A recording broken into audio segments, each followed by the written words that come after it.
Well, thank you all so much for joining us tonight. We know this is a difficult topic, but it's an important topic, and we really appreciate you coming out for this. It takes courage and emotional strength to even wade into this topic, so the subject of human trafficking is a very heavy one, and we appreciate your coming out for it. The goal of our meeting tonight is to do our part in breaking the silence. We have set this up so that some really great organizations are able to share resources with you, and they have representatives here who you can connect with to learn more or get involved with them. And we have some outstanding speakers tonight too on the panel, and they are working in various aspects of the fight against human trafficking, and they'll be sharing and educating us from their different perspectives. One thing I think you'll note is that the majority of the organizations that are represented here today are statewide, regional, or local, which means that the fight against human trafficking isn't just overseas or at the border, it's here. So with that, would you join me in standing? All right, Father Simon Peter, will you please say the prayer, and then we'll say the pledge after that. We humble ourselves in the presence of God.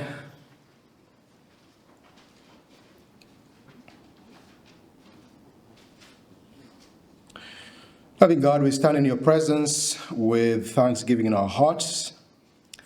Thank you, Lord, for your many blessings.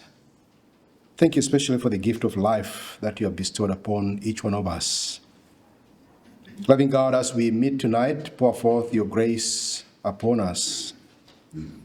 Open our hearts, open our minds, that we may know and do your will, especially as we strive to protect this gift of life that you have bestowed upon each one of us.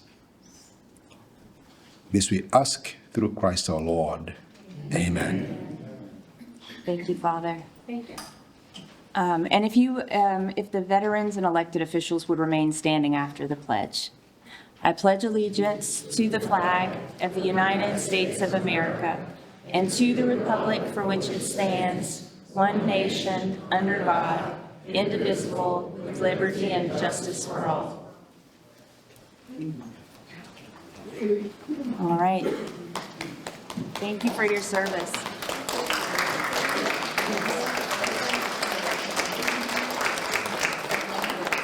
All right. Let me make a few announcements. First, a save the date announcement for our next mixer, which you heard very loudly. We will be holding a private screening of Beneath Sheep's Clothing. It is about the infiltration of communism into our society. That will be on Thursday, February 13th at 6:30 p.m. at the AMC Theater. Here in Houma, we're asking for a $5 donation per ticket, and you can get the tickets on our website homepage. That's WTP, We the People, WTPBayou.org. And while you're there, would you go ahead and click on the button that says Stay in Touch, because that will opt you into our emails, and it'll opt you into our texts, and we can stay in touch with you, let you know what we have going on, both on the event side and legislatively. And let me see what else I have here. And, oh yeah, if you want to join in as a member, we would welcome that too. And lastly, we have Pray for America signs, like these, that I think you can get back there for $5 each. If you want to put one in your yard, we would love that. And let me introduce the organizations who are here tonight. All right, if you would stand up and wave at us when I call your name, that way we know who you are and where you are. The first organization is Free International, and it is a Christian organization who rescues children throughout the U.S. Thank you. And Free NOLA, which rescues trafficked individuals in New Orleans.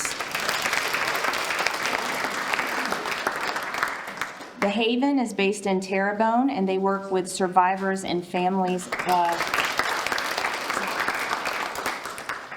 from violence and sexual abuse. And Terrebonne Children's Advocacy Center, this is these ladies.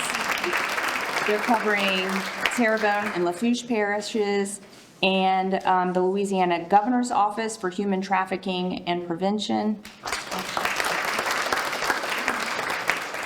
Metanoia Manor is a group home for female survivors of trafficking.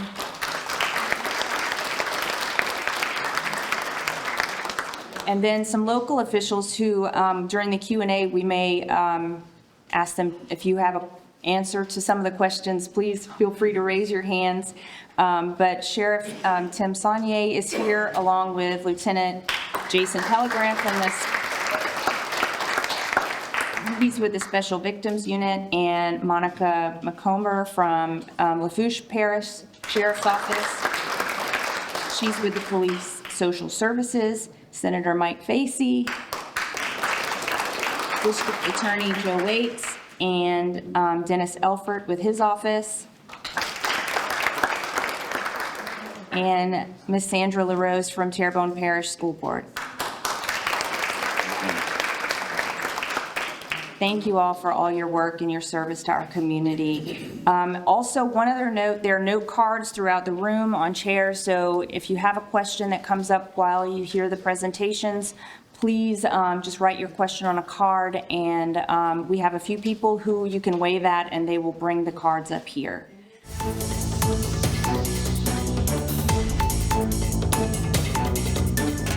Today's social media segment is brought to you by Terrebonne General Health System. Your health is our legacy. Rouse's, you're either local or you're not. Buick, the craft of modern luxury. St. Martin and Bork, know your rights.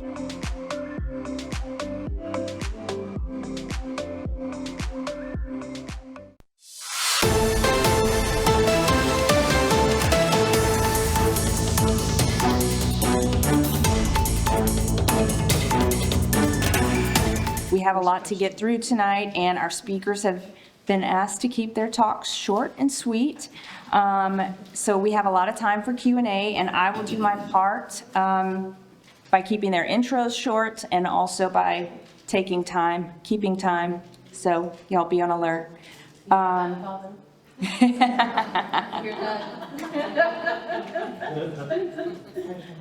sorry, I didn't hear that. All right, my clock works, Father.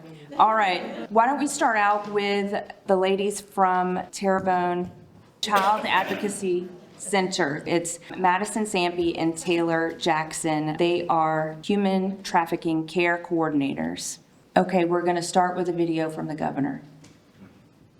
In Louisiana, we're committed to tackling human trafficking. Human trafficking is a crime that occurs when someone is forced, tricked, or coerced to work or to provide commercial sex. Human trafficking is a crime that can happen in any community. Do you have a game plan to protect yourself? Let's huddle. Secure your social media. Check privacy settings and limit what private information you share online. Beware of job scams.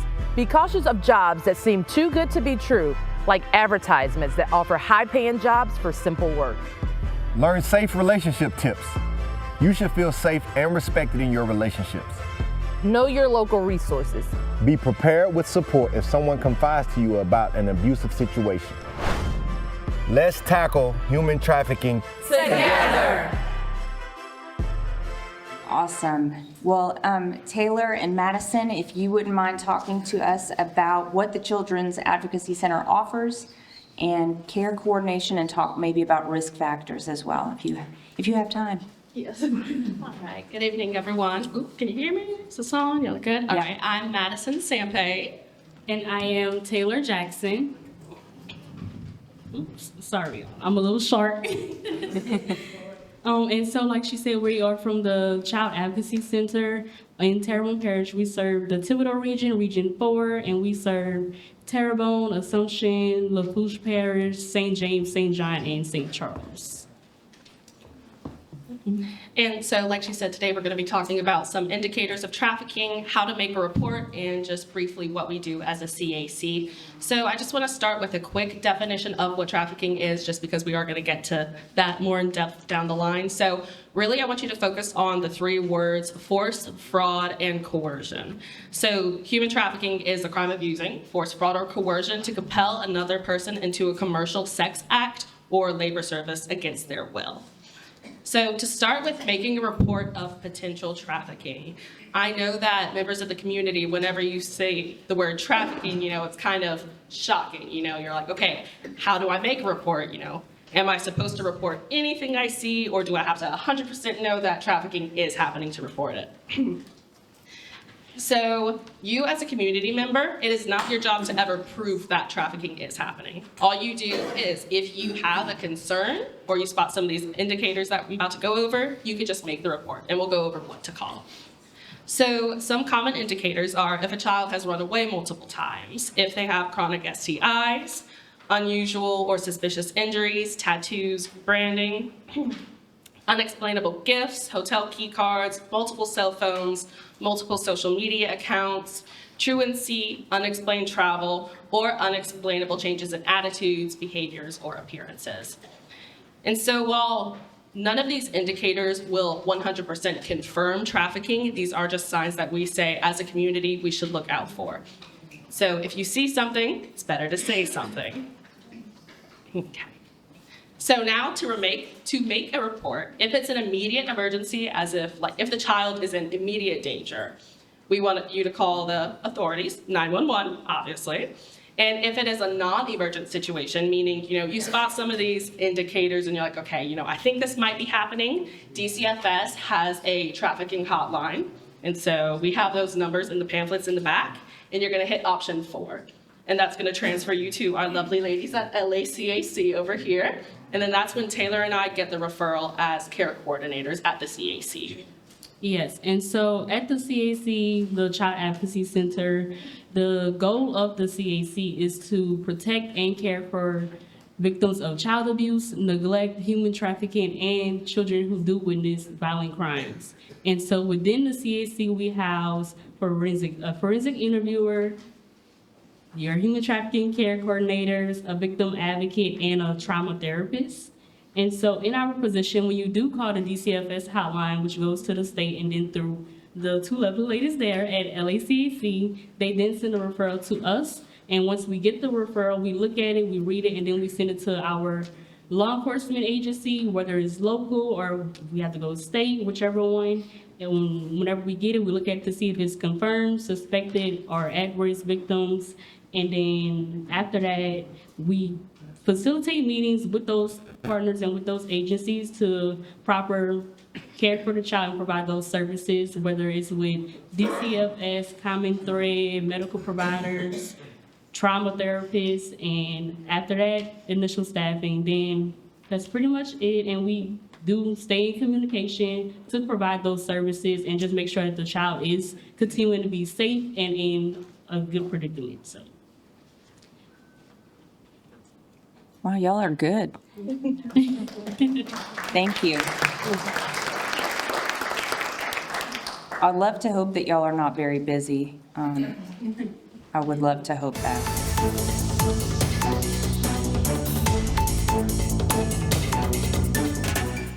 Today's social media segment is brought to you by South Louisiana Bank. It's better when we bank together. Waits and Downer, attorneys at law. Terrebonne Ford, built Ford tough.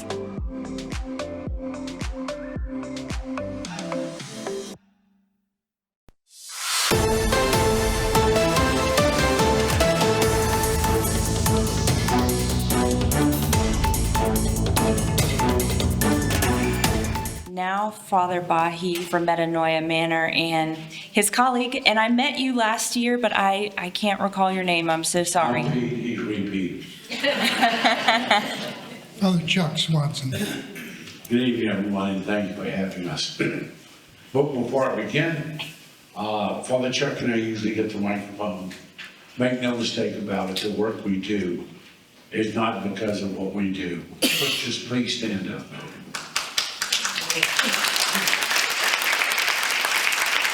We wonderful religious sisters live with our children 24/7, 365. We are a residential facility. On February 8th, we will be in operation 7 years. We're the only accredited juvenile facility in the United States licensed by the National Human Trafficking Shelter Alliance. In the last 7 years, we've served 115 girls. And anyone who has seen The Sound of Freedom, you have a certain idea of what goes on. And The Sound of Freedom is a powerful movie, but it's not our story. Out of 115 children we've served, 5 have come across the border. That's not to say that once this new administration starts uncovering the stash houses and those are the 340,000 unaccompanied minors they've lost, there'll be many more. But we have a problem long before we had a broken border. Of that 115 children, 5 are international, 95 are Louisiana residents, and the other 10 come from other U.S. states as far away as California, Michigan, Florida, Illinois, North Carolina, Texas. We have a real problem. And one of the things that is so very, very nauseating is that according to the United Nations, there are 49.8 million people trafficked worldwide. We have more people being trafficked today than the 400 years of the legal African slave trade. The United States has the dubious distinction of consuming 10% of the world's slaves, which means on any given day, 5 million people are bought and sold in this country. 85% of them are sold into sex trafficking. 60% of that 85% are under the age of 18. And of those under the age of 18, 31% are now young boys, mostly trapped in gaming apps on the internet. Now, with that in mind, we have a total for the 5 million people bought and sold in this country. As of 2 weeks ago, we have a total of 930 beds in this country for victims of human trafficking. All the while, we have over 5,000 animal rescue shelters, each one holding 100 to 1,000 animals. And so you do the math on that. And this $19 a month, because no puppy deserves to live like that. I've got nothing against your pets, but I've got a lot more for children. And we need to rescue our children. Over 60% of the trafficked are juveniles.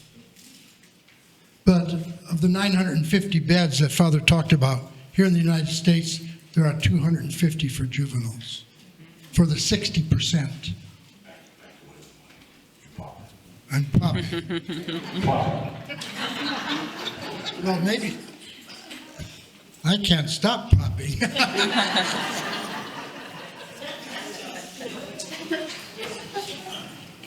Okay, one of the things that we don't realize is the national average for juveniles being sold into sexual slavery. The national average is 45% are sold by their primary caregivers, their own families, their own mothers, their own fathers. There are people who actually retire because you can make between $120,000 and $200,000 a year on an 11-year-old girl. If I sell you a drug, you own the drug. If I sell you a child, I can sell that child 10, 12, 15 times a day. And it's happening. And it's happening right here. Now, I want to talk for a moment about metanoia.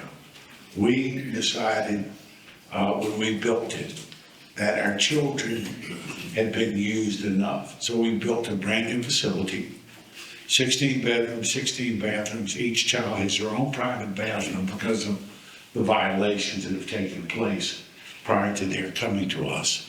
They have their own little bed, they have their nightstand, their bathroom, their closet, their chest of drawers, their desk. Many of our kids, when they come to us, will not sleep in the bed. They're used to being awakened in the middle of the night to go make money. So they sleep in the closet so nobody can find them. And then when, after a certain amount of time, when our children move out of the bed, we know they trust us, that we're gonna keep them safe. It's a big, big step. But we will have children 15 years old who've never been to a primary care physician. They've only been seen in the emergency room. Never been to an OB/GYN based on the extreme amount of abuse they've been through. Never seen a dentist. And most of our children, 15, 16, 17-year-old, test out at a grade 4 learning level.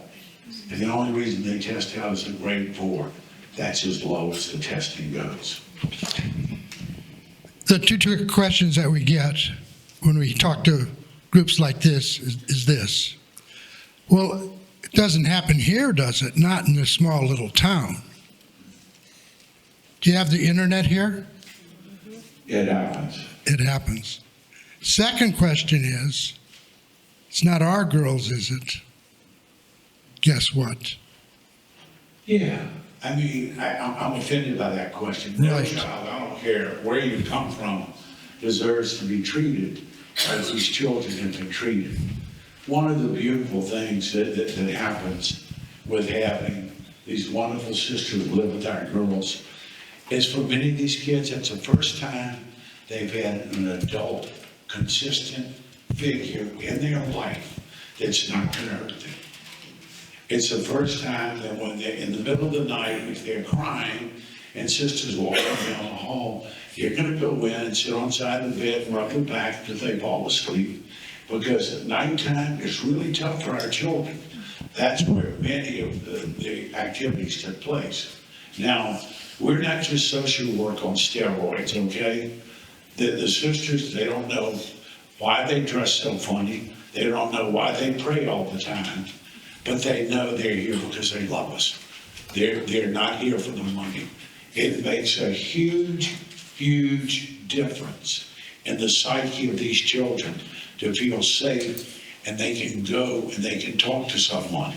Many of our children who've long gone and left, Mother's Day, they all get a call from the sisters. They get in trouble, they get a call to the sisters.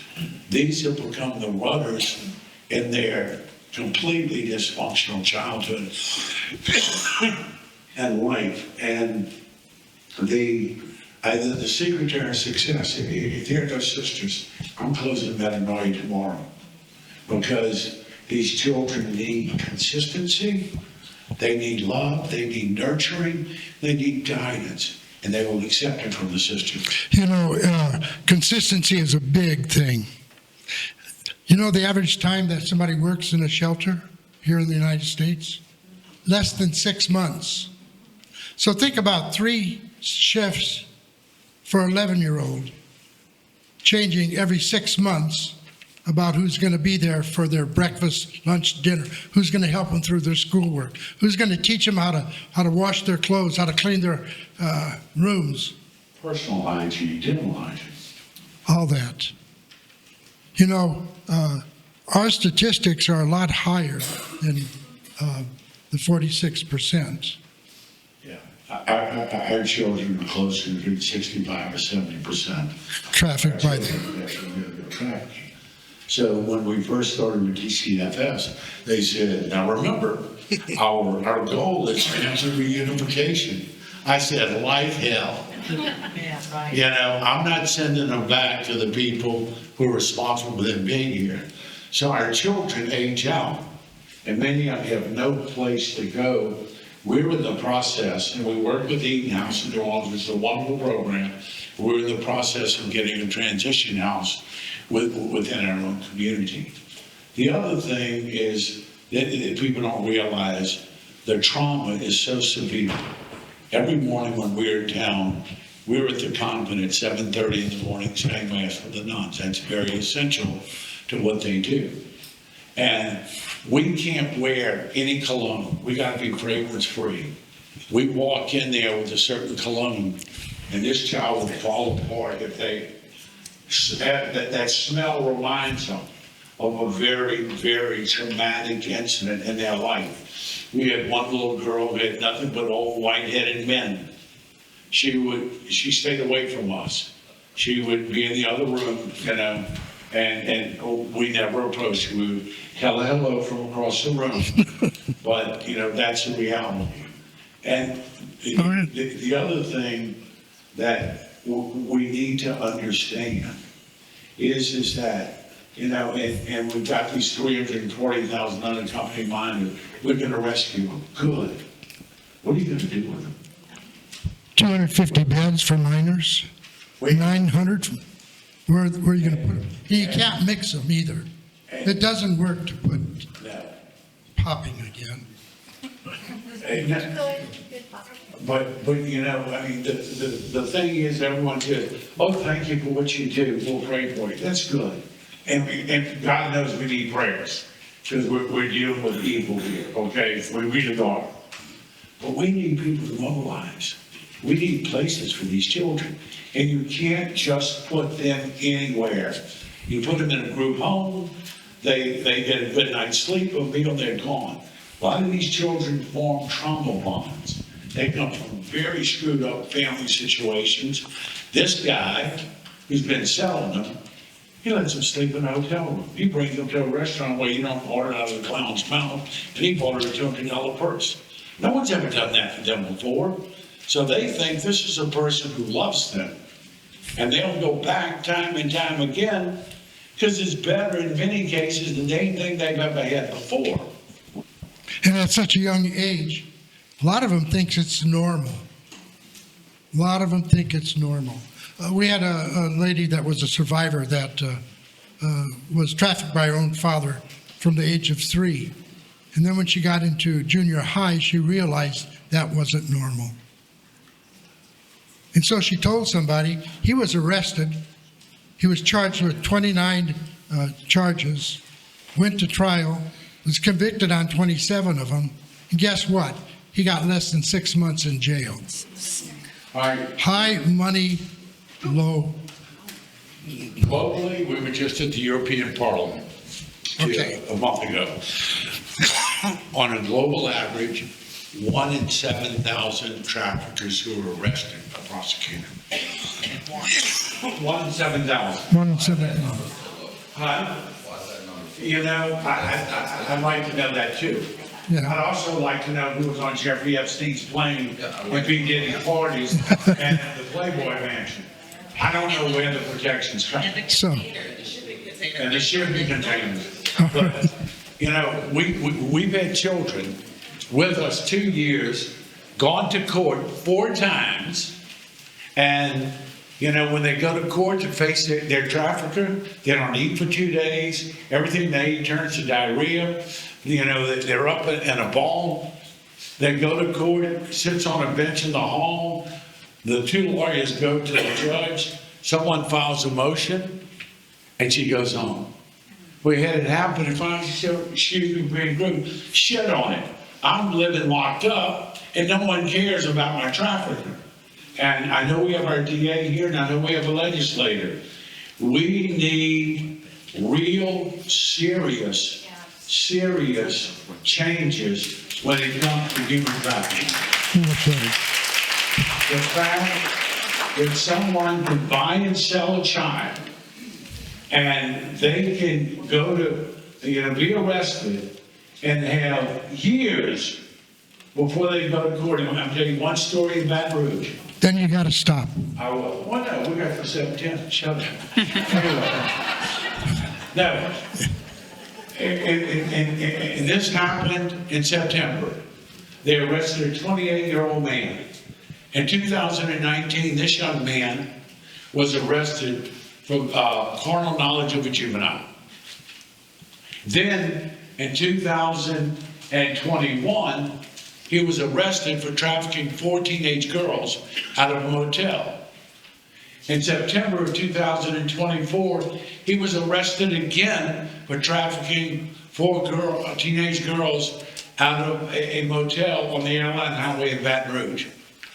Why in the hell was this guy not behind bars? You know, I'm not kidding. We need an overhaul of the system. No one should be able to go more than a year without being in court and a resolution of the case if you've been buying and selling a child. Well, we're not there, and we need to be there. And so, you know, when we deal with our kids, we see everything that they are not getting, that we can't provide. And so there are a lot of issues. And I'm glad we have elected officials and local officials. We need to put some teeth. You know, if 1 in 7,000 who are arrested or prosecuted, hell, why not? For $200,000 a year, you sell a couple kids, you're on Easy Street, and you get to sleep late. Tell them how much they make. Well, this is the Baton Rouge mark, not 2,200. Areas like LA, Boston, Miami, that goes up between 400 and $1 million per child. What's the total? Billion. How many billion? Now, according to the International Monetary Fund, in October of 2024, human trafficking, the sale of a human person, is a $236 billion a year industry. What can you buy with that? What you can buy with that is you can buy the entire NFL. You can buy the entire FIFA World Cup. You can take every 18-year-old in this country and give them a 4-year full ride to Stanford University, and you still only risk close to $236 billion. A year. A year. Yeah. Okay. Anything else for us? No, let's give them a chance over there. I told you, Monica.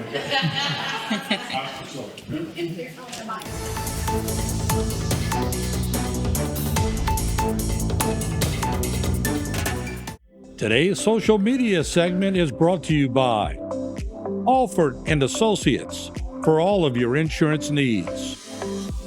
CIS, Cardiovascular Institute of the South, the highest quality cardiovascular care available.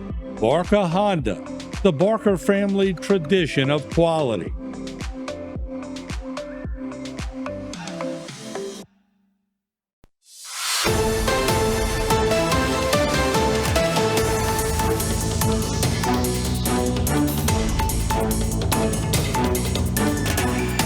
All right, next is State Representative Beryl Amade, and she is going to talk about the definition of human trafficking versus some other crimes.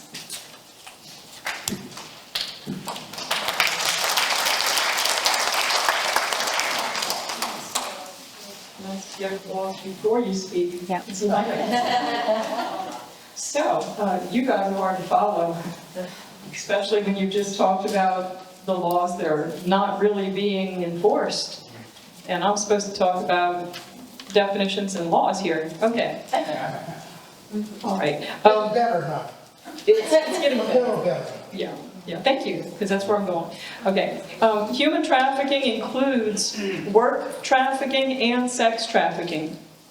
Louisiana, unfortunately, is a leader among states in human trafficking, and depending on which source you look at, we're even number 1 on many of them. Why? Well, there are a lot of reasons, but part of it is simply our geography. When you think about it, our transportation infrastructure makes us a prime spot. We have the Port of New Orleans, which is one of the biggest ports in the country, very active. We have I-10, which passes through Louisiana, including stops at 3 of our 4 major cities. It runs right through Lafayette, Baton Rouge, and New Orleans. The only one left is Shreveport. And you can get there with the I-49 corridor. We also have the right atmosphere because Louisiana is a state that has many big crowd activities year-round. I mean, Mardi Gras, it's not even just a one-day thing, it's a whole season. Then we have the Superdome with all the activities that go on there, sports and concerts and everything. We have the year-round party atmosphere because, you know, in Louisiana, I mean, it's not just Mardi Gras. You don't even need an excuse to have a party. I mean, in Louisiana, we even have traditions where we have parades for funerals. And a lot of those activities involve drinking and drugs. And whenever people are not completely sober, they're more likely to do things that we, a generation ago, wouldn't talk about in public, like we're trying to do here tonight. So there are a lot of reasons. So whether it's out of necessity or desperation, Louisiana also ranks very high on a good list. And that being that we have some of the best laws against human trafficking of all the states in the United States. Now, in recent years, we've passed a number of good laws. We've strengthened the laws that we already had. And, of course, we still have some work to do. And I'm hoping that tonight we can also have someone knowledgeable come up and talk about enforcement and how we can increase enforcement. So I want to define a few terms here. So sex trafficking and prostitution are not the same thing. I'll say it again. Sex trafficking and prostitution are not the same thing. And the main reason, the easiest way you can tell the difference, is a simple word: consent. Someone who is a victim of sex trafficking is a person who cannot consent. Whereas prostitution, the parties are agreeing to the activity that they're doing. Minors cannot consent. They think they can. Sometimes they act like they can. But in the eyes of the law, a minor is not able to consent. Those who are being forced or coerced, no matter what their age, if they're being compelled, it's not that they're giving their consent. They're victims. We've passed laws to help protect children on the internet. And honestly, some of those bills that I've seen while I've been in the legislature have been challenging. I mean, you want to vote for them because we're trying, but really, how do you enforce some of those internet laws? Because, you know, the website says, are you over 18? You click a button. You don't have the identity police coming check at your house to be sure. Anybody can click a button. But the strength in the laws that we've passed to protect children on the internet have to do with when someone is caught using the internet to solicit children. That's where the strength comes in. In 2024, we also passed Act 436, which was named the Women's Safety and Protection Act. So how is that related to what we're talking about this evening? Well, it brought a little bit of common sense and sanity back into law. Because at the domestic violence shelters and the few, unfortunately very few places that we do have where victims of human trafficking and sex trafficking can go, the bill requires that any multi-occupancy, bathrooms, dressing rooms, dormitories, etc., must be designated for use only by members of the same sex or by families. So that not only includes the facilities that I was just mentioning, but it also includes schools, universities, hospitals. So that's part of what that bill did. Now, this week, I happened to come across this brochure that's put out by the Terrebonne Child Advocacy Center. And when I was studying to be able to speak to you tonight about the laws in Louisiana, the two most prevalent sections of law are Revised Statute 14, sections 46.2 and 46.3. That's just for all you law nerds out there, okay? Those, when they're printed, are 3 pages long of legalese. But I am so blessed to instead be able to utilize the very first definition or section in this brochure because it makes it so simple. So I want to leave you with this. Human trafficking is the crime of using force, fraud, or coercion to compel another person into commercial sex acts or labor services against their will. In Louisiana, it is not required to demonstrate the use of force, fraud, or coercion when the victim is a minor or a youth under the age of 21.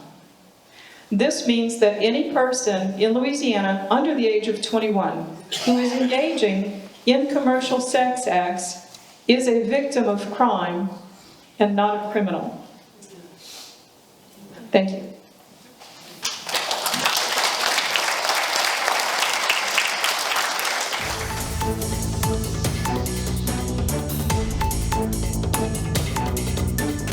Today's social media segment is brought to you by Terrebonne General Health System.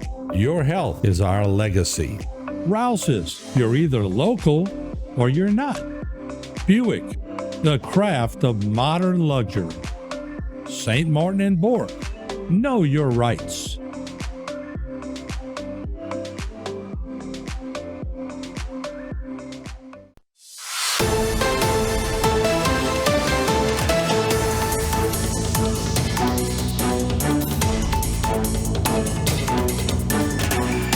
And now, Ms. Monica Taylor from the director, she is the director, rather, of the Governor's Office of Human Trafficking Prevention.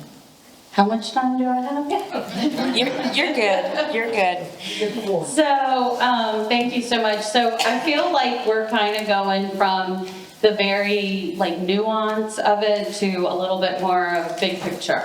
So I am the director of the Governor's Office of Human Trafficking Prevention. So the work that I do, unlike both of the fathers and the sisters and the ladies from the Child Advocacy Center, I do not provide direct services to victims of trafficking. It is my job to work with the legislature, to work with law enforcement, work with the District Attorneys Association, district attorneys, to make sure that they have all of the information and tools that they need to be able to prosecute these cases.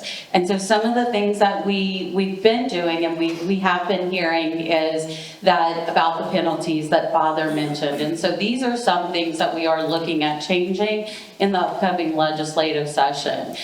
Because we have heard what people are saying. We hear this from district attorneys. District attorneys want a bigger stick to be able to go after these folks with. Another thing that a lot of people don't necessarily understand, I like to use the example of a triangle. When you are talking about a juvenile, you don't have to have that triangle to have human trafficking. And what I mean by that is when you think of human trafficking, you think, especially on the side of sex, you think about a buyer, a seller, and a victim, right? You think of that triangle. If it is a juvenile, they do not own their consent to sell trafficking. The law is extremely clear. On juveniles, it is the selling or the purchasing of sex from a juvenile. So you can actually charge, someone for having sex with a juvenile if they have exchanged goods or services. And so that can be anything. There's a case that recently has been charged that added the charge of human trafficking. A 25-year-old was having sex with his 13-year-old stepsister, and every time he would, she kept a very detailed journal with times and dates, and they were able to go into his Amazon account and see every time he bought coins for the game that she liked to play on her tablet. And you could line up the dates or the time that he had sex with her and the times when he bought those coins for her. So what we do hear from a lot of district attorneys, there's a lot of reasons why they may plead down a case for the safety or the health, the well-being of a juvenile, of someone who is being trafficked. So maybe sometimes they'll do a plea deal, which is completely acceptable, and we support that. Sometimes they will charge them with other crimes like carnal knowledge of a juvenile, because you will get a lot more time for that, and a lot of people don't understand human trafficking, and so the time you would have to take to educate a jury can be very cumbersome, and you risk messing up your case for very little penalty. So that is some things that we are working on. So the district attorneys around the state are doing an excellent job on learning about this stuff, figuring out, letting us know what are some things that we can do to help them. And I'll say the same thing about the sheriffs and the chiefs as well. I've worked with the sheriff, in Lafourche closely. I know Monica well, and I know the folks from Terrebonne really well too. I actually had a conversation with the chief of police. He's not here tonight because it's his anniversary. So he did tell me to tell y'all that his wife would have been really mad at him if he wouldn't have gone out to dinner tonight. He wishes he could be here. But you know, they are all learning about this. Think about it this way. How many years have you been hearing about human trafficking? How long have you been hearing about domestic violence and sexual assault? Right? So we have not been talking about human trafficking for as long as we've been talking about domestic violence and sexual assault. It wasn't until the 1980s, late 1980s, that it was illegal for a man to rape his wife. 1980s, how many of you were born then? I was alive then, and it was legal for a man to rape his wife. So we are talking about this. Our laws have to catch up. Technology moves so fast. There's so many things that it used to be. We used to always want to put on our posters and our paraphernalia, we wanted to put little pull tabs so people could pull a tab and hide it, so when they could get to a phone, that they would. We used to have I live in Baton Rouge. We used to have Airline Highway in Baton Rouge was the track, the stroll. Okay, if you were in the life, that's where you were. None of that exists anymore. Every single trafficker, every single victim, what do they have every single day in their hands? Some of these girls would rather you cut off their hands than take their phone from them. And I know that sounds like an exaggeration, but it's not. And this is how their trafficker tracks them and finds them. So we on a state level are doing a whole lot of different things. The Governor Landry is committed to this issue. He and I have worked on this issue for the 8 years he was in the Attorney General's office. I've done a lot of training of law enforcement and of prosecutors, and the cops that are in here can tell you this is the longest they've ever heard me speak without cursing. Because I usually am a little spicy when I give my presentations to law enforcement. But that commercial that you saw at the beginning, Cox Communications paid for the filming of that. My staff wrote that commercial. I directed it. We joined with the Louisiana Women's Caucus, Legislature Women's Caucus. A lot of them, Beryl didn't make it that day that we filmed at the end, but a lot of them are in it at the end. The Senate President is in that, Mrs. Benson, and if you didn't, y'all recognize the man at the end? Who is that? Who knows who that is?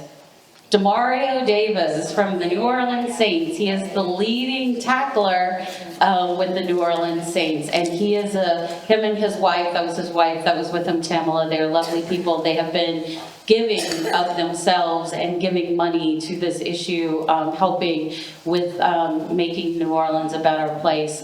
They have very generous hearts. They are people of God for sure. You may remember a couple of years ago he got fined by the NFL for wearing a headband that said "Man of God," and he fought that and got that reversed. So they are amazing, amazing people. Speaking of Super Bowl and that commercial is going to be playing on Cox stations. You can go to our YouTube channel if you want, and you can share that commercial on your Facebook page, on your social media sites. You can share that. So it is out there. You can go and you can share it. You can share it from now until Super Bowl, now through Mardi Gras. A couple other things I want to tell you guys real quick. I'm probably going over time after I made fun of Father about doing that. I want to draw your attention to this poster, and I have some of the flyers in the back with the same artwork. We had a conversation with the sisters and with the girls out at Metanoia. We hired a graphic designer. She went to Metanoia, spent the day with the girls. The sisters fed them very, very well. She still talks about it, but we hired a graphic designer. All of this artwork that is on here, all these individual pieces of artwork were done by the survivors at Metanoia House. We said, what do you want to see on a poster? What do you want to see? What is the message you want for victims and for survivors? They don't want that handcuffed, scared, hiding in the corner, tape over the mouth, because that's not the life that they lived. They want to know that there's hope, and they want to know that they are not alone. So our tagline is, you are not alone. So this artwork was done by the girls. We love it. And by the way, I do want to point out, we paid the graphic designer, but we paid the girls too. We paid them so that they know that their artwork has value, so their voice has value. Not all of their value is in their body. So we paid them for their work so that they knew this.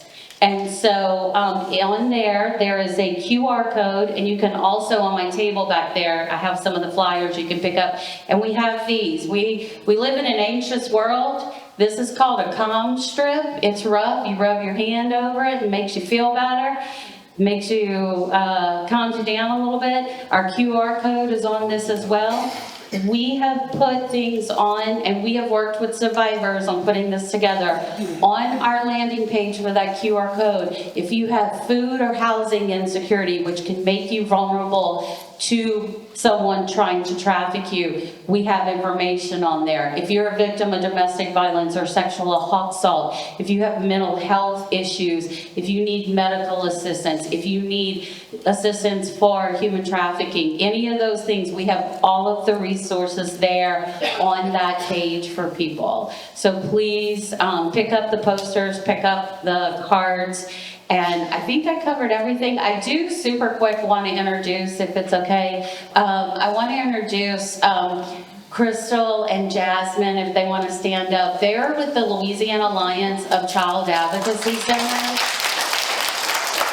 So these ladies oversee 14 child advocacy centers throughout the state of Louisiana, just like the one that Madison and Taylor work at. We have 17 care coordinators, just like Madison and Taylor, who work throughout the state. They work with our office through a fantastic piece of legislation that was passed through our Louisiana legislature that is called Act 662, and we provide services with DCFS. It's that hotline that the ladies talked about, but also we have long-term extended care that we provide to juvenile victims of sexual assault, and the state pays for it.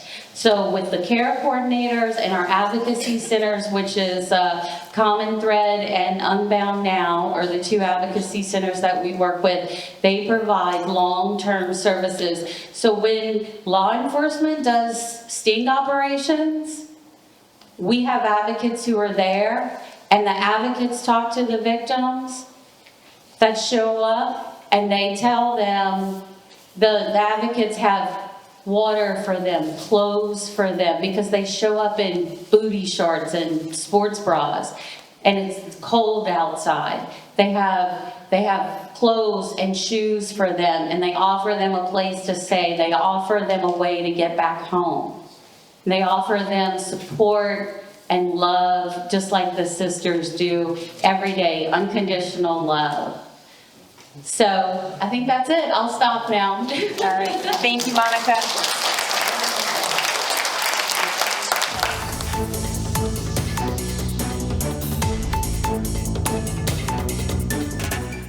Today's social media segment is brought to you by South Louisiana Bank. It's better when we bank together. Waits and Downer, attorneys at law. Terrebonne Ford, built Ford tough.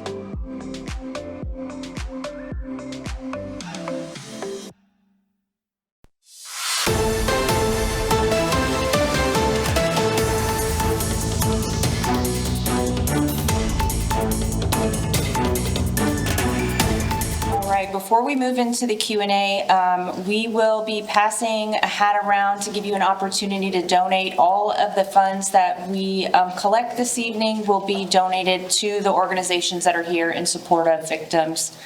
And just a reminder that if you have any questions, we have note cards. Please put them on the cards and just wave, and somebody will come and pick it up from you. And just a note that the organizations that are here have materials at the back of the room. So before you leave, you'll want to check those out. All right, Monica, I think don't get too relaxed. Yeah, sure. Come on. Let me make one announcement, if you don't mind. PBS did a wonderful documentary about our work. Matter of fact, it won an Emmy Award, and they had a second premiere today. It's called Turning the Tide, the story of hell, healing, and hope. It's available on YouTube. And right as you go out the door to the left, we have information about metanoia and how to support us. And that information is about the video on YouTube is there. So we hope you take the opportunity to watch it. It really tells the story of who we are. See, I don't pop. Go for it. Thank you. I'm Joe Waits Jr. I'm the district attorney, and I just wanted to first of all thank We the People Bayou community for putting on this function. I think it's very needed. I think it's very important, and I thank you all. The second person and group I'd like to thank is Father Bayou. I got involved with Father Bayou many years ago through my sister and my mother. And my mother, I want to share something with y'all. My mother made 91 last night. We celebrated her birthday. Stand up, Mom. Stand up, Mom.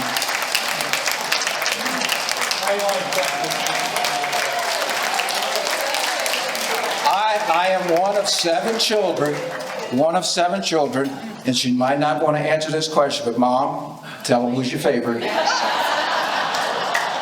Mary, who's her favorite? I am, okay, thank you. I'm just teasing. She has seven wonderful kids. I just happen to be one of them.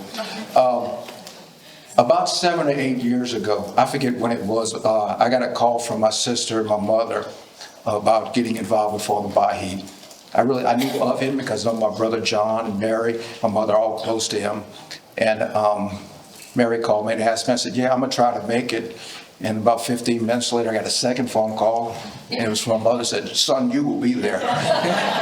And Father Bayou, I think I was there in Lake Charles with you, wasn't I?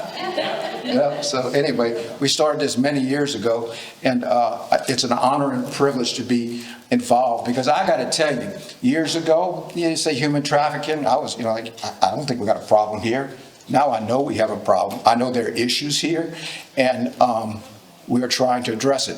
I'm very fortunate because these two ladies are a division of the Terrebonne Parish District Attorney's Office with the Children's Advocacy Center. I started the Advocacy Center 25 years ago. 25 years ago,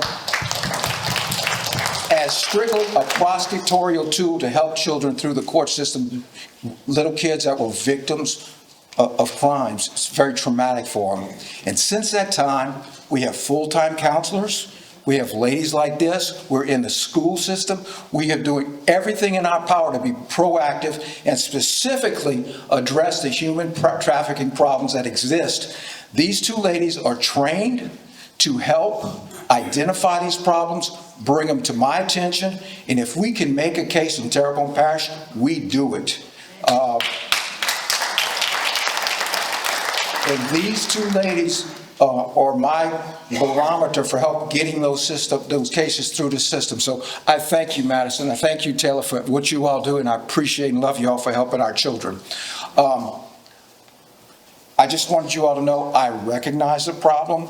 I'm on board with the problem. I'm on board with Father Bayou to continue metanoia and his program. I think when we went to Lake Charles many years ago, you were just starting that program. He was trying to raise the funds to get it. I'm very happy that it's where it is now and the number of kids that he's serving. It's wonderful. I'm here committed to this. I work hand in hand with our sheriff, our chief of police, and if we can, I think we have one of the best systems as far as law enforcement, because our relationships with law enforcement, we all work together and we make stuff happen here. I'm very proud to be your district attorney. I'm very proud to address these issues. If y'all have any questions, I'm here. I'm sitting right there. I'll be happy to answer them, okay? Thank you. Thank you for that. Okay, to start the Q&A, I have a few. I think maybe we'll start with you, Monica, and then if anybody else wants to join in on this question, is there anything being done proactively to get vulnerable people into protection before big events like the Super Bowl? Yes. The NFL, if you don't know, every Super Bowl, the NFL gives a grant of $100,000 to local organizations on the ground, to provide services around human trafficking. That's just one of the things that they do through their social responsibility. So the Greater New Orleans the Greater New Orleans Sports Foundation has a social responsibility division. They contacted us early on and said, where do you guys think that this money should go? It has to go to a nonprofit. Or several nonprofits. Who do y'all think it should go to? And so we worked with Covenant House in New Orleans, which is the main organization that acts as the clearinghouse for the Greater New Orleans Human Trafficking Human Trafficking Task Force. It's a lot of names. And it's a partnership with Covenant House and the District Attorney's Office. If you don't know what Covenant House is, it is a youth homeless shelter.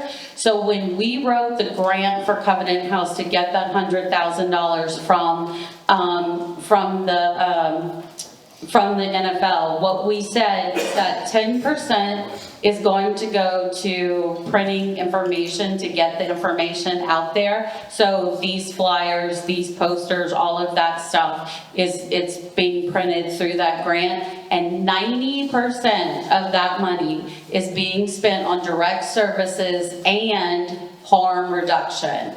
So if we can get food, housing especially for minors, for juveniles, before they are trafficked, then that's what we want to do. And partnering with Covenant House, because that's what they do, is they provide those services to juveniles, we just felt like it was a no-brainer.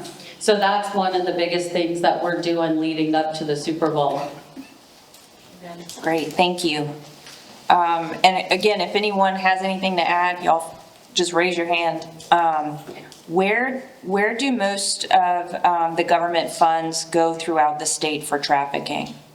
I don't know if that's with respect to location or if it's local agencies maybe? So right now, what the majority of the work that is being done on human trafficking that gets state general funds or dedicated funds is done through my office or through DCFS, Department of Family and Children's Services. So we have Act 662, which you can look up, and Act 662 provides funding for the Louisiana Alliance of Child Advocacy Centers and for the 17 care coordinators throughout the state.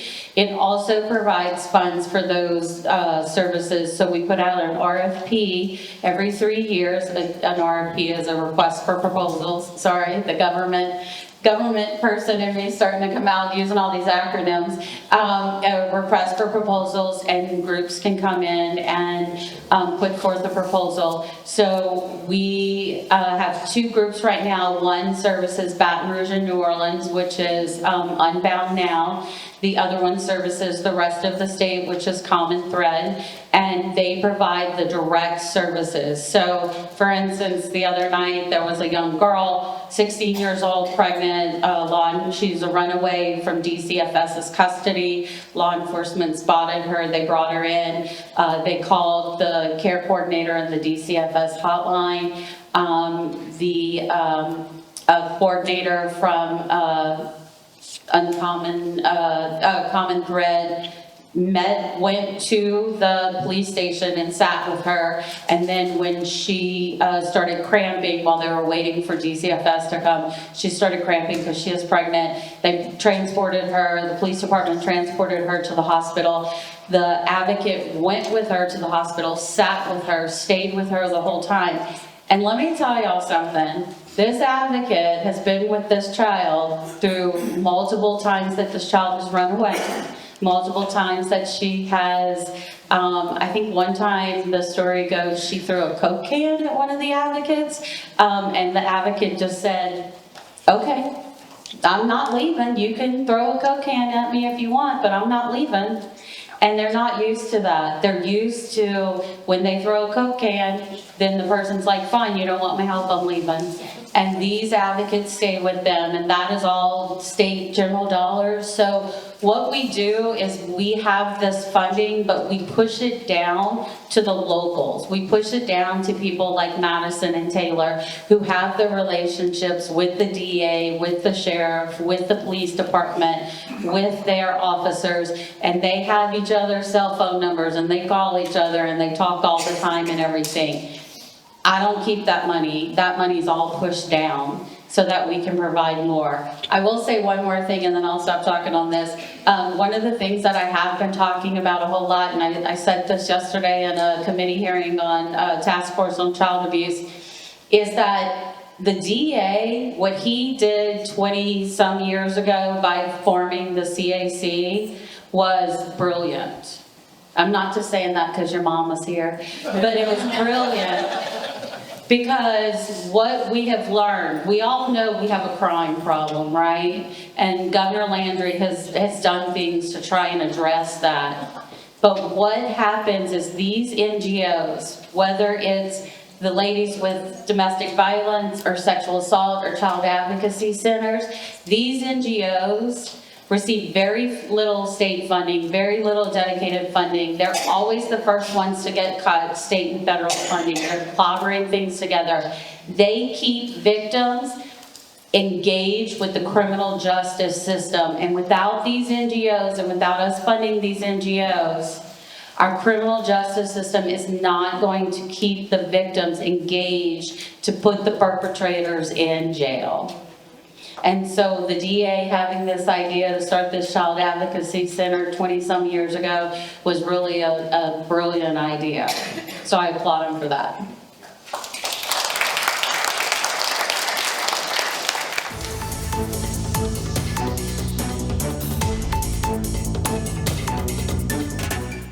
Today's social media segment is brought to you by Alford and Associates for all of your insurance needs. CIS, Cardiovascular Institute of the South, the highest quality cardiovascular care available. Barker Honda, the Barker family tradition of quality.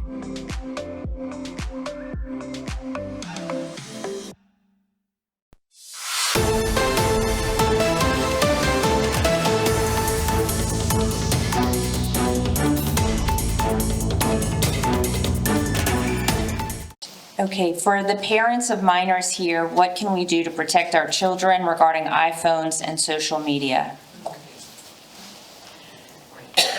I'll start just a little bit. I know other people are going to have something to say too. I know Father Chuck has stuff to say. When I was in the Attorney General's office, we had a book called Be Smart with Your Smartphones. And for those folks who are interested, I have to give the ladies with We the People the name of a gentleman who works at the Attorney General's office. His name is David Ferris. He runs the Internet Crimes Against Children unit, and he is really amazing. He has been called to this work as law enforcement, and he really has a heart for it. You have to know what your kids are doing. You have to have complete access to their phones. You have to educate yourself and know about Friendster accounts and fake accounts and find all of those, and you have to stay up to date on all the different apps that are in there.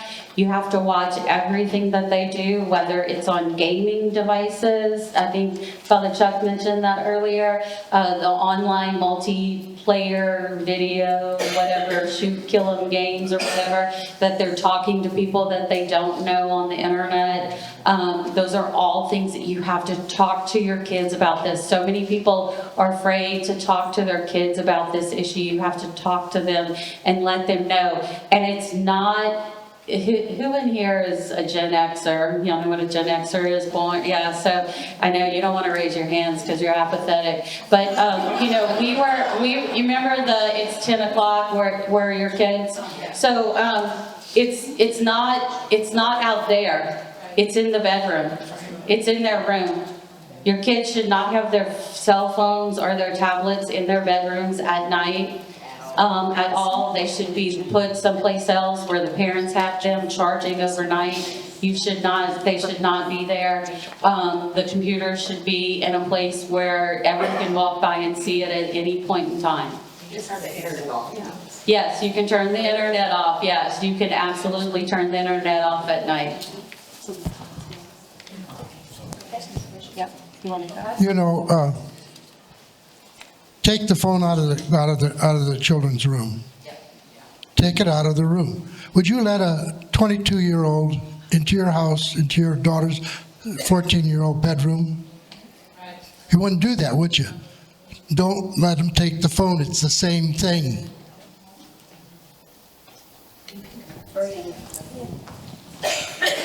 One of the newer crimes is what they call sextortion.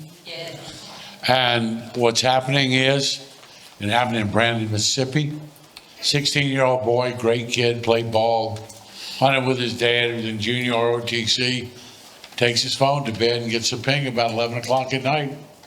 Some gal saying how great you look, and this, that, and the other. And well, long and short of it is she's flirting with him, and he gets him to send the picture. I don't need to explain what picture he sent. And after he sent the picture about 2:30 in the morning, she starts demanding $2,000 by 8 o'clock tomorrow morning, or else I'm going to show everybody at school. I'm going to show your parents. I'm going to show everything. About 4 o'clock in the morning, he texted and said, I can't have $2,000. I just soon kill myself. The girl responded, you just soon, your life is over. At 4:15, the parents heard the gunshot. When cyber crimes investigated it, the communicator was from Moldova. So, if you think it's just a smart practice to prevent your children, I don't care if they hate you. I hope they live a very long life hating you, okay? And if you and your child, if your child is your best friend, one that of you is retarded. All right? So I don't really care. So make sure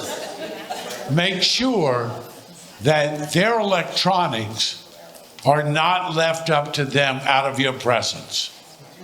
Exactly what Father Bayou said happened today. I had a phone call with a picture with an extortion like that, saying that it's going all over the internet. I got a list of all your friends. It happened today. Exactly what he's saying.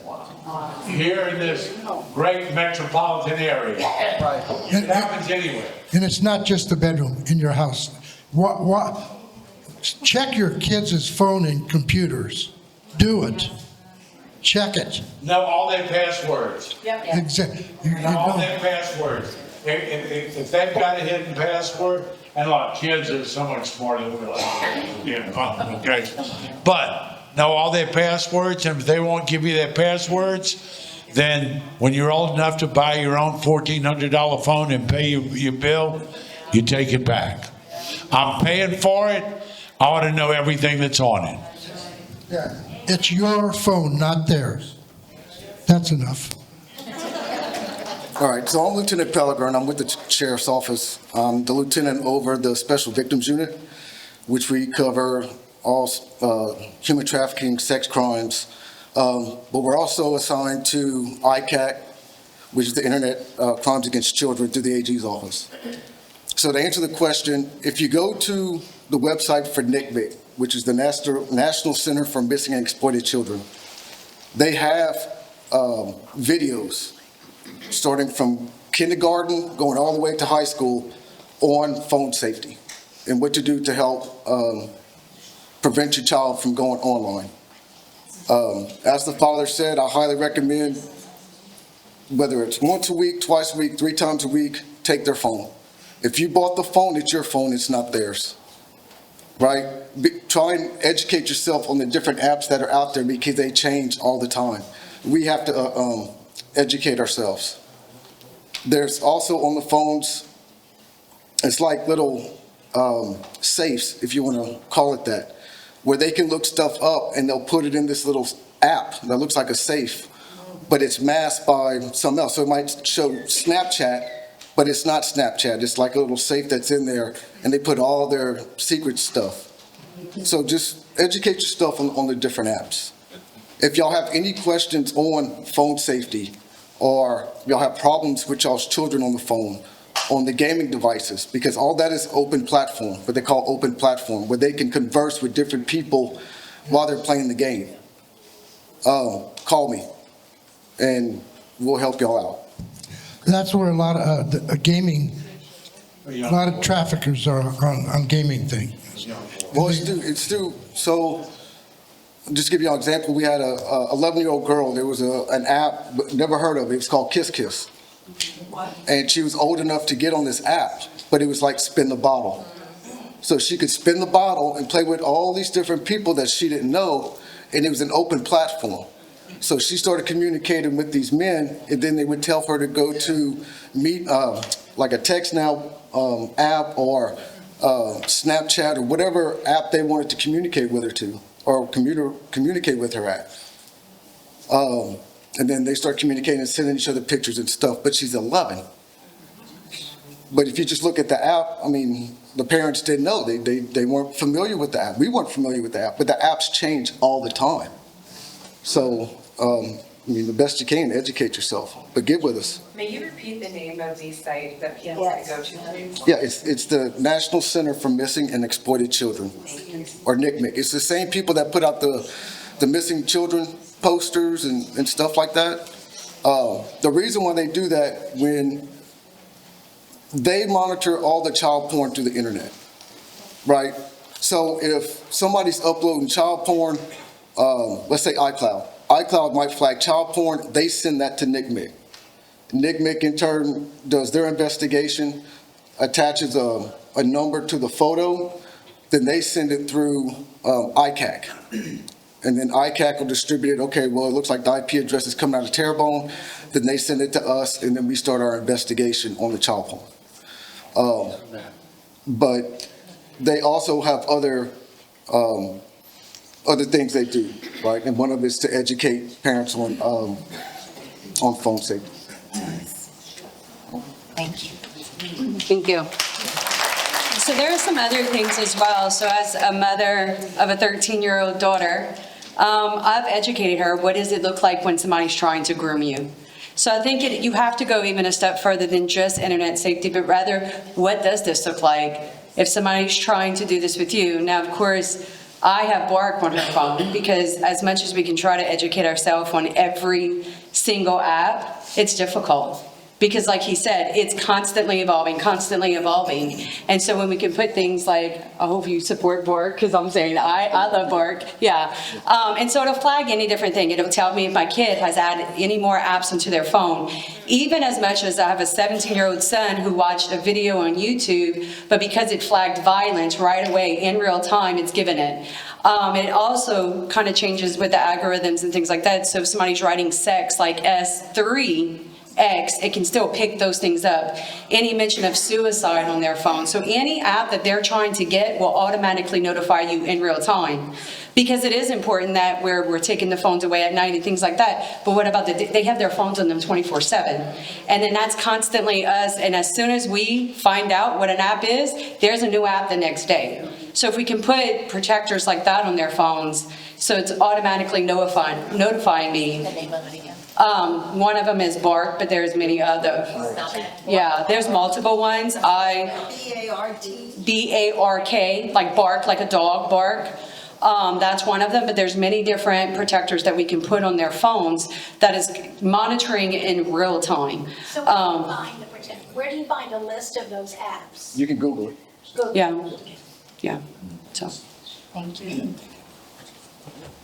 One thing I forgot to mention, I am working with the school board where I'm going in and talking to the kids about phone safety. So where she mentioned about the grooming, depending on the age, depends on what I'm educating them on, but I'm going in starting from 3rd grade all the way to high school.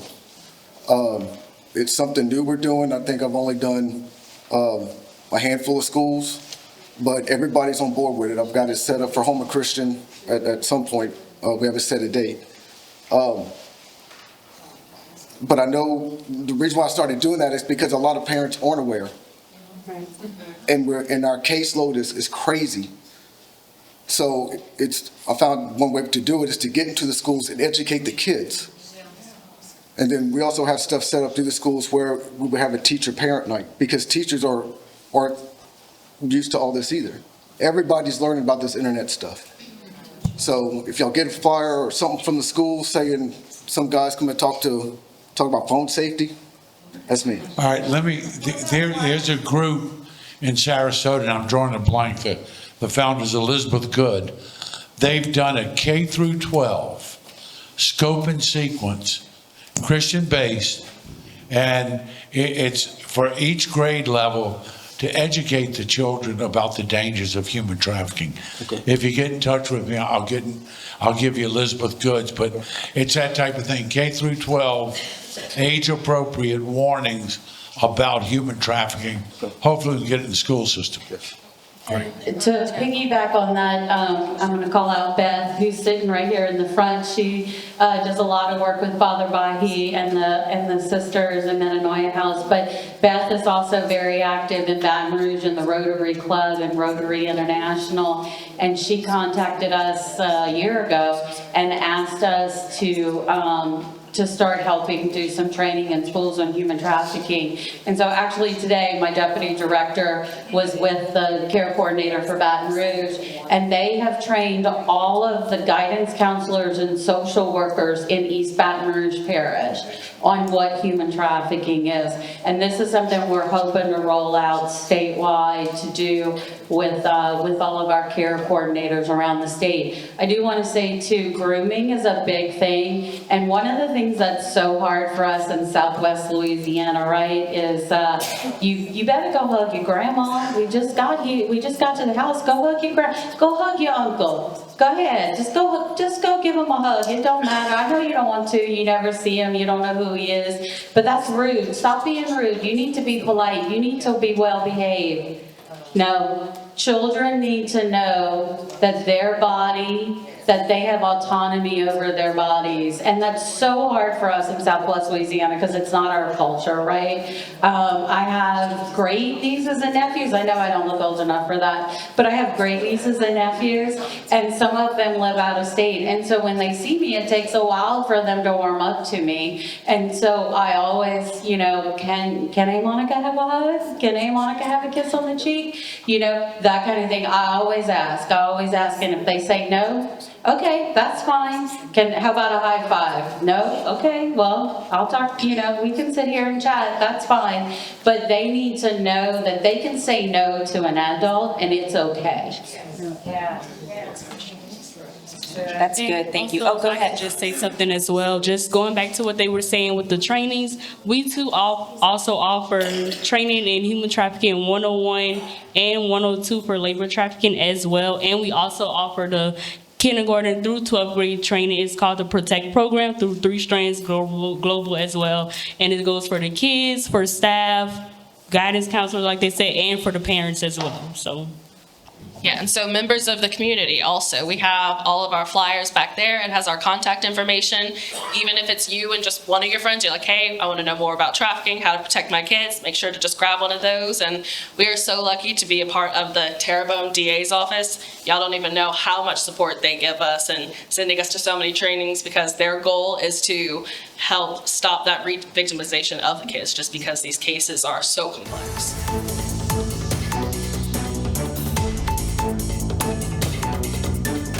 Today's social media segment is brought to you by Terrebonne General Health System. Your health is our legacy. Rouse's, you're either local or you're not. Buick, the craft of modern luxury. St. Martin and Bork, know your rights.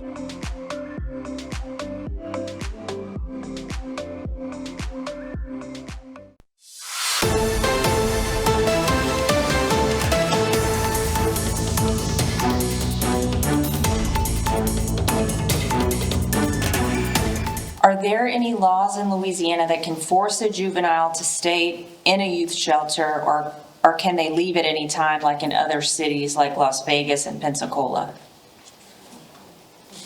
Unfortunately, after the age of 14, federally, you're not allowed to keep them. The only way you can keep them is in the Office of Juvenile Justice. If it's a court order.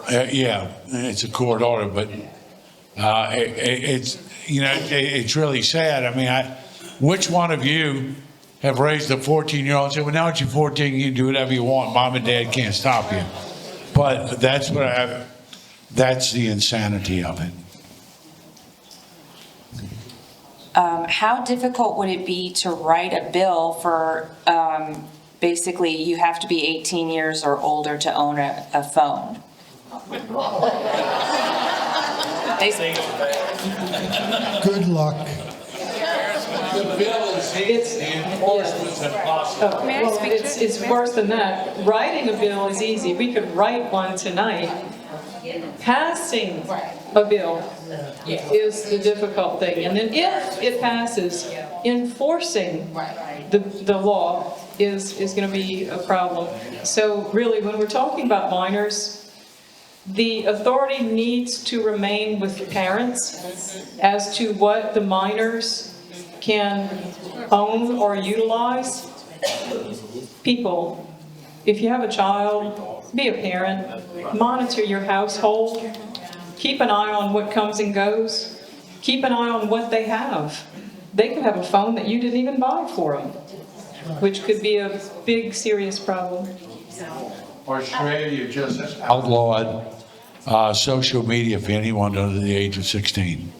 I do want to say too, one of the things that we inherited in the governor's office that we are diligently trying to correct is in the Office of Juvenile Justice. Do you know how many beds there are for females who have been adjudicated, who have gone through the criminal justice system? 27 for the whole state. 27 beds. So if you have been convicted of a crime as a juvenile female in the state of Louisiana, there are 27 beds to put you in state custody. That's it, just 27. Now we do have pre-adjudicated facilities that do house some children who have been adjudicated already. But that's part of our problem, is that we have these kids and then, these 27, that are in that facility, they do get very good wraparound, what we call wraparound services, right? Somebody mentioned about the trauma, because they have so much trauma. And so there is a lot of services for them. But in some of the pre-adjudicated facilities, the services aren't there, but then they don't hold them for very long, and then they let them go back out because there's just no beds for it. And that is something that the legislature and the governor is actively trying to address.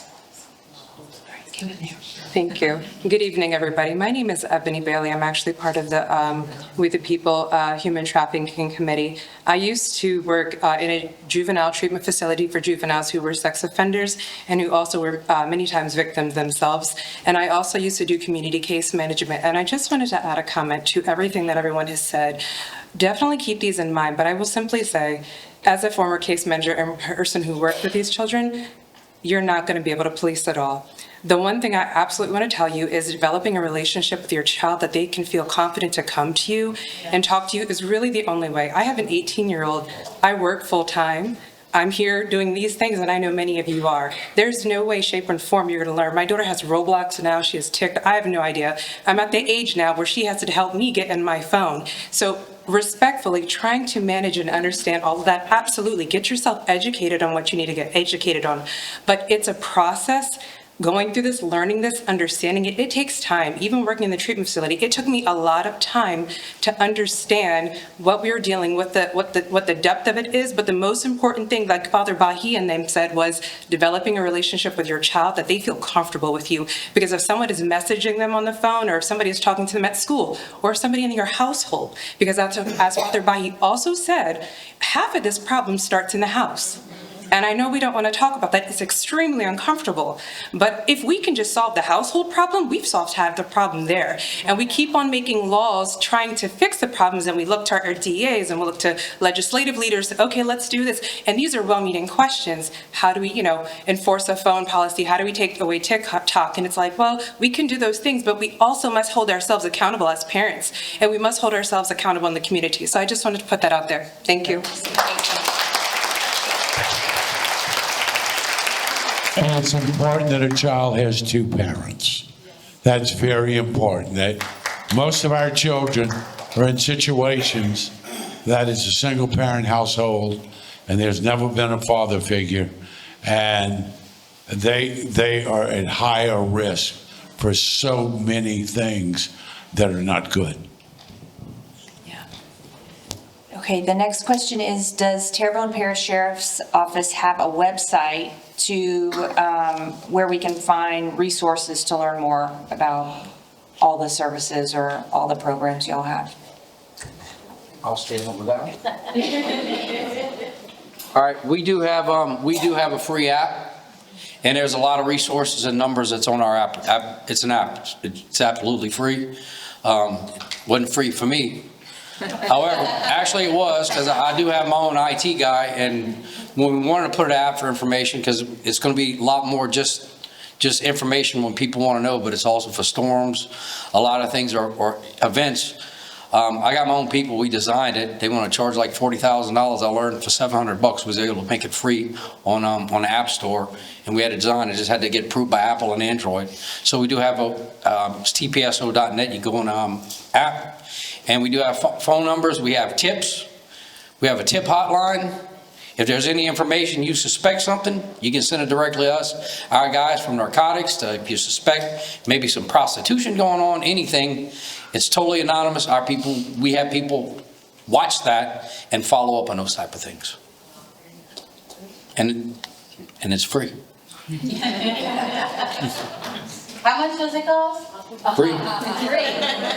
Well, look, I learned, they said, well, they put an app, they do this, they do that. So, it's great because everybody got a cell phone. And when we started looking at it, some company said, look, we can manage this. It's only going to cost you $10,000 a year, and we'll design it for $45,000. I looked at him, and I looked at my guy that does all, he said, I can design one. And I said, what do we got to do to get on that? He said, I'll look into it. He said, $700. I said, get it done. So we designed our own. But it's important that a lot of times, but use it. It is free, and we're creating it's growing because once you get the app, so during hurricane season, storm season, there'll be alerts or anything else. Plus all my press releases, when we make arrests, it's all there as well. So you can see the arrests we made, what we're doing. But it's a tool for our community, for communication with us. And sometimes there's even a line, hey, we want to thank the cop for doing this, for changing a tire or whatever. I mean, all our guys, they don't always get to hear the good stuff. And when they do get stuff, we make sure they get it. Oh, very cool. But anyway, we do have tpso.net. Thanks, Jeremy. Okay, what signs to look for concerning trafficking and safety? I guess what signs with the girls or kids or victims, and then maybe signs also if they're traffickers. So I think you need to be careful. So we've kind of moved away a little bit from indicators and from red flags a little bit because times change very quickly, right? And so it's hard to understand that. So one of the things, like we used to say when I first started doing trafficking work, I've been involved in sexual abuse work for long. I'm not going to tell y'all how long because then y'all know how old I am. When I first started doing this for Governor Jeff Landry 8 years ago or 9 years ago in the AG's office, we used to say tattoos. You see juveniles with tattoos and branding. That's a big thing, right? So that you should question that. Well, now 15, 14, 16-year-old kids get tattoos all the time. Their parents let them go and get tattoos.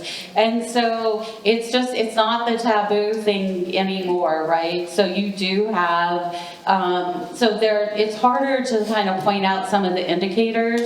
I think that some of the better indicators are, things like people not having control over where they go, what they do. You see them always in the presence of someone else always speaking for them. I'm going to stop and let Brother Bahi say some of the things that the girls who live out of Metanoia have said, or some of the things that they do. And then Taylor and Madison can probably expand on that a little bit too. Well, I mean, it's true that tattoos have become common, but in the old days when we went to places like Backpage, ranchers brand their cattle, traffickers brand their girls. When you start to see multiple tattoos, same girl's got the same tattoo. What's going on here? The other thing is that, and this all goes to parenting. If I don't know your friends, you're not going. And if you keep the people you hang out with away from me, you're not allowed to go. Now you're coming home with a $200 purse. Where'd you get that from? Then when you start to realize there's, unbeknownst to you, truancy, unplanned absences at school. Yeah, they leave on the bus to go wherever they're supposed to go, but you found out that they missed 9 days, last semester, and you knew nothing about it. Those are all indicators that there's another life going on other than the one that child is presenting to you. And more often than not, when that child is presenting another life to you, it's not a good one and can oftentimes be one that they're being trafficked or, and like I said, they get involved in these trauma bonds. They think that they're doing this out of love. And this 37-year-old guy who's got a great car, who picks her up at the next bus stop, he loves me. And then when you so you put the pieces together, goes back to what you were saying about being parents and not being afraid to be parents. And so what if they hate you? They'll get over it. Madison and Taylor, did y'all want to add anything? Yeah, so pretty much what they said. And I mean, it's obviously different if it's your child, what their normal behavior is. So be on the lookout and, like they said, in constant communication with your kids. You can tell whenever something's off. Don't let them give you the, oh, it's okay, oh, it's nothing answer. Don't be afraid to be the parent and be like, no, let's talk about this, just me and you, let's sit down, have that nice conversation. And I'd say in the schools, you're with these kids almost every single day. So just spot out behaviors and really trust your gut. Don't be afraid to ask the tough questions just out of fear or, oh no, I don't want to upset them. You'll see in the video, one of our little girls who was trafficked and abused starting at the age of 4. An art teacher one day said, "Are you okay? You don't look okay." And that just opened the floodgates, And if you are in a supervisory role of children and you see a change, it's okay without accusing to ask questions about why you're so sad or what's so different. There are a couple questions that are kind of going in the same direction. So one is, what are the biggest legal hurdles that DAs face? And then kind of also this question about why are so few traffickers prosecuted? So I don't know, Joe, if you want to speak to any of this? Sometimes making these cases is very difficult. We have an issue with cooperation. Some of these people do not want to cooperate. They're from out of state. But we have a very rigid policy. We try to prosecute them here to the fullest that we possibly can. I don't want to talk about a lot of cases, but you may remember a few years ago, we had that of a teacher that took somebody to Florida. There was sex and drugs and all kind of stuff involved. And we prosecuted that to the fullest. And we actually got, he went to jail. And during this time, I had a lot of phone calls. He's not a bad guy. He's all this and I felt we had to send a message to the community that we're not going to stand for this, and send this strong message to everybody that we can't tolerate it, and we're going to shut it down, and that's what we did. So some cases, they're very fact specific. We have to base our prosecution based upon the individual facts. Sometimes it's difficult because of nobody wants to cooperate, and sometimes the kids and the girls don't want to cooperate. So it's very, and what I have to prove in a courtroom is something occurred beyond a reasonable doubt. And we have to prove our factual allegations that we have. And without cooperation, it makes it difficult. So I understand what the problems some DAs go through, but I also understand that some DAs don't believe that it's a real issue. I do. I think one of the things we have to talk about too, just a little bit more, that, we talk about how do you keep your kids safe and those types of things. But what you have to realize is that a large percentage of juveniles who are sex trafficked are trafficked by a family member. And sometimes that's their mother or their father. And in cases where we see it's a mother who is trafficking their child, it's usually generational, right? So the mother was trafficked, they didn't call it trafficking when she did it, but we see that. Those are the cases that we see. And how do you get a child to go to court and tell on their mother? And tell on their grandmother or their grandfather who is trafficking them, or their father who's selling them for drugs? How do you put a child on a stand and do that? And sometimes it's detrimental to the mental health and the physical health of the child to prosecute those cases.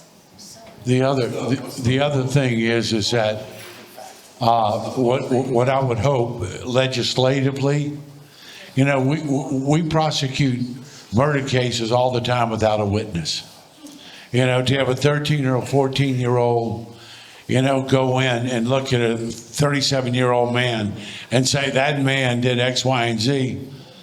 So usually if a forensic interview at the time of the apprehension could stand in court in place, and maybe legislatively, I know Texas has now gotten laws that they can prosecute juvenile traffickers without a victim testimony. I mean, we do it all the time in murder cases, and if legislative we could get that passed, and I don't know where that stands. Well, the problem we have in Louisiana law, they have the right to confront their accusers. That's the problem. And sometimes they don't want to. And if we could do what they do in Texas, in Louisiana, that may be a different. But right now they have the right to confront their accusers, and just using a tape or something, we're not allowed to do that. Well, I mean, but can that be amended? Can that law be amended when you're dealing with juveniles and this type of crime? It's a legislative function. Oh, well, that's what I'm saying. I'd certainly be supportive of it, but we have to get around the constitutional barriers of the right to confront.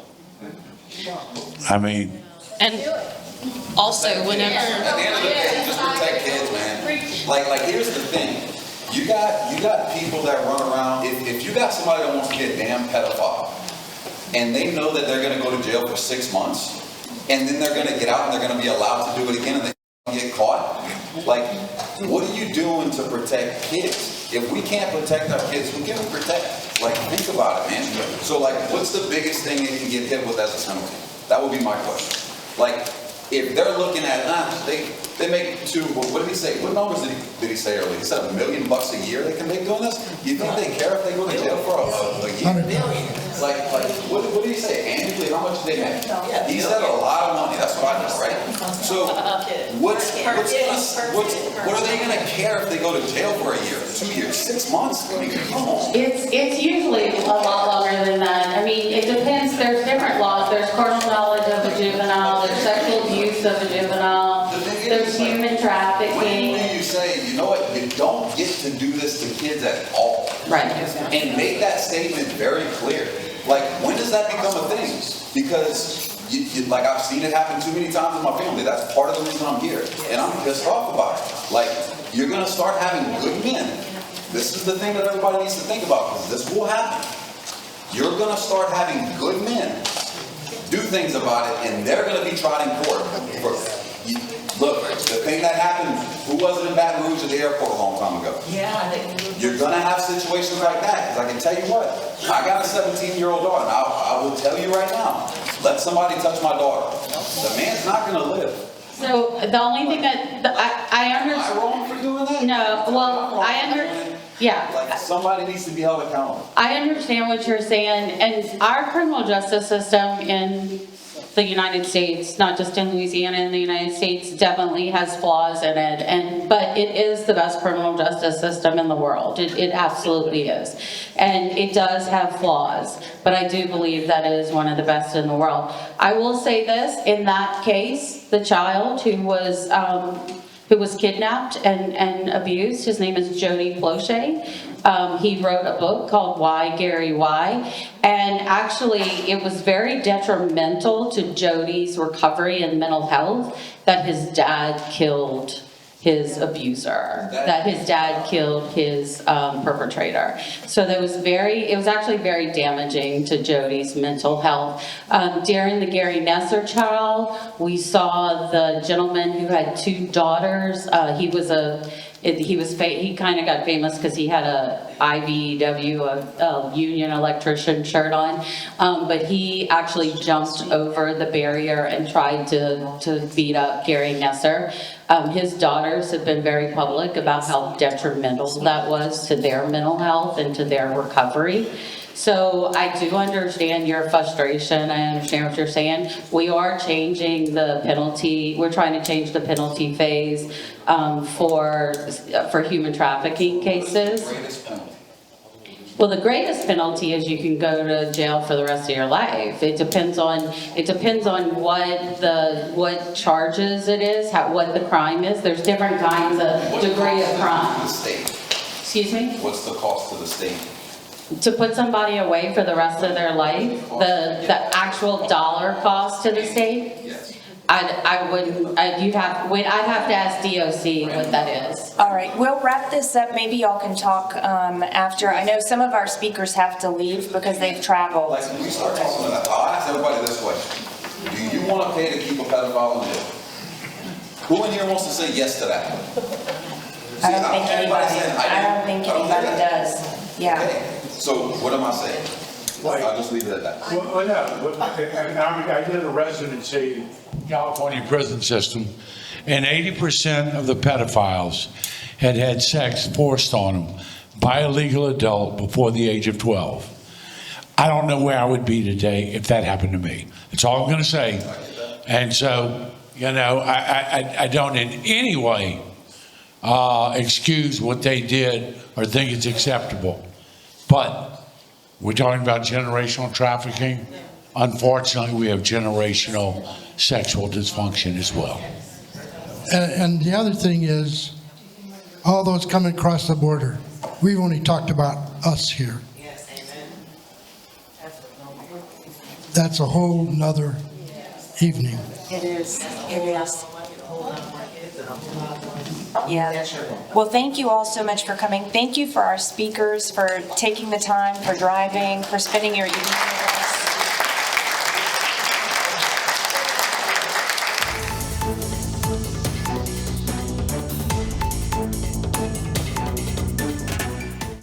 Every day, thousands of people hit the road heading towards their dreams. But sometimes those dreams collide with a harsh reality. Auto accidents with 18-wheelers can change lives in an instant. That's why you need the experience and expertise of St. Martin & Bork. With over 50 years of experience, St. Martin & Bork have fought for justice for the victims of truck accidents. If you've been in a wreck with an 18-wheeler, know your rights. Call St. Martin & Bork today to schedule your free consultation. We will get the compensation you deserve.